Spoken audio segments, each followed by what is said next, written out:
68. Clara wanita simpanan. Bram kembali ke kursinya. Dia merapikan celananya. Sementara itu Anita pun bangun dan duduk kembali. Anita tampak kebingungan melihat ekspresi Bram yang seketika berubah. Bram menghela napas. Dia melihat Anita. Maafkan aku. Aku melupakan bahwa kamu baru saja pulih. Seharusnya aku tak melakukannya padamu. Ucap Bram beralasan. Sesungguhnya Bram mendadak menjadi tak bergairah untuk melakukannya dengan Anita ketika tiba-tiba saja teringat pada Clara. Miliknya sendiri masih tegang. Tentu miliknya ingin segera mendapatkan kepuasan, tetapi Bram mencoba menahannya. Teringat pada Clara membuatnya merasa bersalah melakukan hubungan intim bersama Anita. Padahal Anita pun istrinya. Anita memiliki hak atas Bram. Maafkan aku. Ucap Bram merasa bersalah. Anita tersenyum sekilas. Dia tak mengatakan apapun. Anita melihat ke arah luar. Di mana di sana hujan sudah mulai reda. Entah mengapa, Bram, aku merasa keadaanku bukanlah menjadi alasan utama yang membuatmu enggan melakukannya denganku. Batin Anita, hujannya sudah cukup reda. Kita pulang sekarang. Ucap Bram. Anita mengangguk.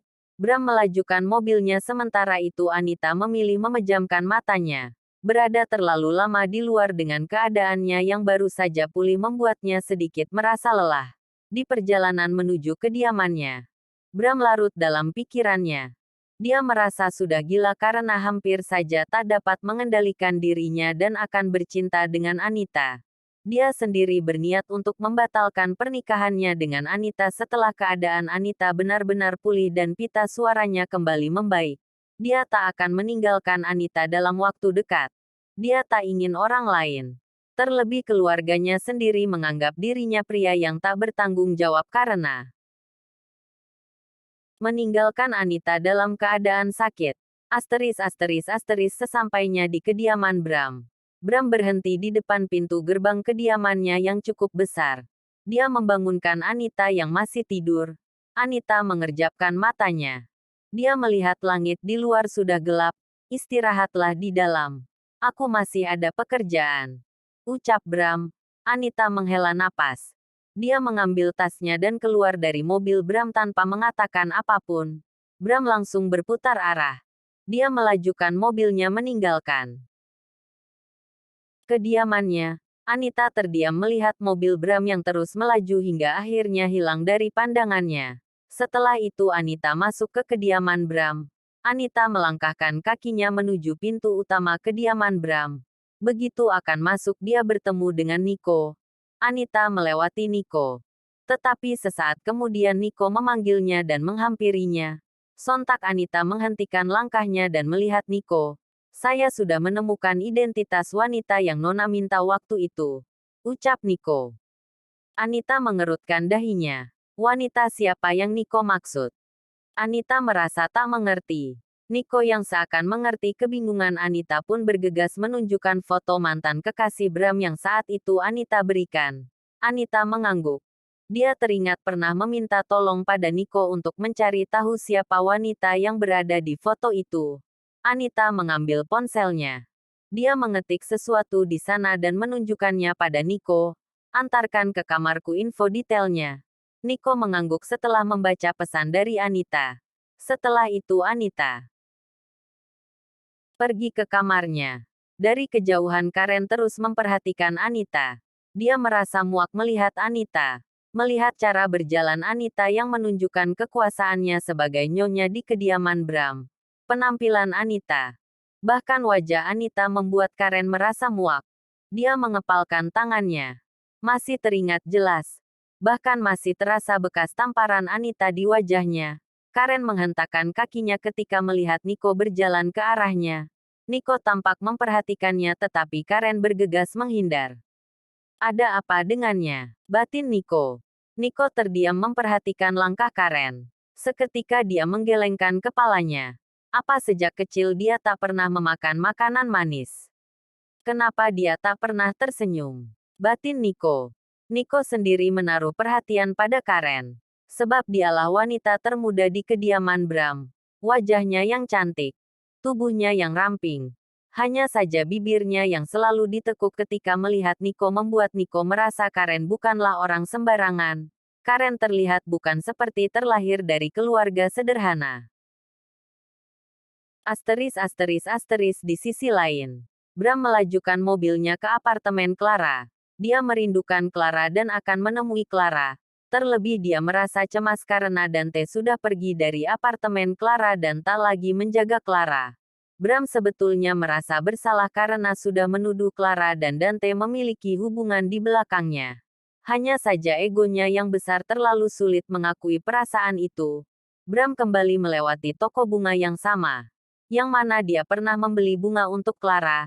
Sayangnya, saat itu Clara tak ingin menerima bunga darinya.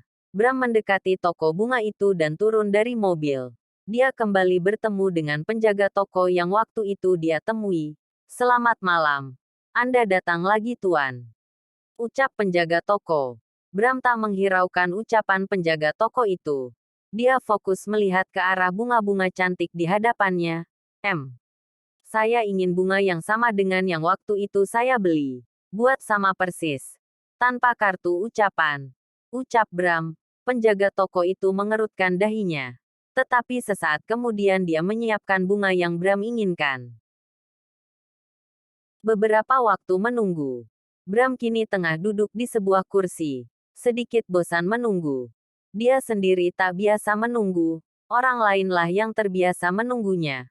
Penjaga toko itu mendekati Bram dengan membawa sebuket bunga mawar merah yang sama persis dengan yang pernah Bram beli sebelumnya. "Tuan, bunganya sudah siap." Bram berdiri.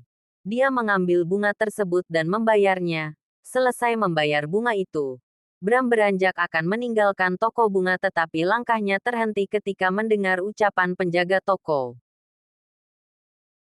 "Bunga tersebut, berikanlah bunga itu dengan tanganmu sendiri. Tuan, dengan begitu, istrimu akan merasakan ketulusan dari pemberianmu. Bahkan dia akan ikut merasakan ketulusan cintamu," ucap penjahat toko seraya tersenyum. Bram tersenyum sekilas. Dia mengangguk, "Terima kasih," ucap Bram dan bergegas meninggalkan toko bunga tersebut. "Berikanlah bunga itu dengan tanganmu sendiri. Tuan, dengan begitu, istrimu akan merasakan ketulusan dari pemberianmu. Bahkan dia akan ikut merasakan ketulusan cintamu," ucap penjahat toko seraya tersenyum. Bram tersenyum sekilas. Dia mengangguk, "Terima kasih," ucap Bram dan bergegas meninggalkan toko bunga tersebut. Bram kembali masuk ke mobil. Dia menyimpan bunga itu di kursi depan di dekatnya. Setelah itu dia melajukan mobilnya ke apartemen Clara. Di perjalanan, pikiran Bram larut.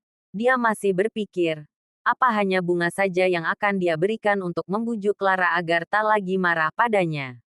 Ataukah dia masih harus memberikan yang lainnya? Pikirnya. Bram tak sengaja melihat sebuah butik. Butik itu masih buka. Bram mendekati butik itu dan menghentikan mobilnya di parkiran butik. Dia turun dari mobil dan masuk ke dalam butik. Pertama kali masuk, dia disambut oleh penjaga butik tersebut. Bram tak menghiraukan sambutan penjaga butik dan memilih masuk seraya melihat isi dari butik tersebut. Bram merasa kesulitan. Dia tak tahu ukuran pakaian yang biasa Clara kenakan. Selama ini dia tak pernah membelikan sesuatu untuk Clara. Jikapun membutuhkan sesuatu Clara akan membelinya sendiri karena Bram sendiri sudah memfasilitasi Clara dengan memberikan Clara kartu kredit. Bram teringat. Clara tengah hamil saat ini. Apa ada dress untuk ibu hamil? Tanya Bram pada penjaga butik. "Ada, Tuan, sebelah sini." Bram mengikuti penjaga toko yang menunjukkan tempat di mana dress untuk wanita hamil berada. Bram terdiam sejenak seraya melihat dress-dress yang tergantung rapi. "Saya akan beli semua dress itu," ucap Bram. Penjaga butik itu terdiam. Pandangannya tak terlepas dari Bram yang mulai berlalu menuju kasir, bersambung.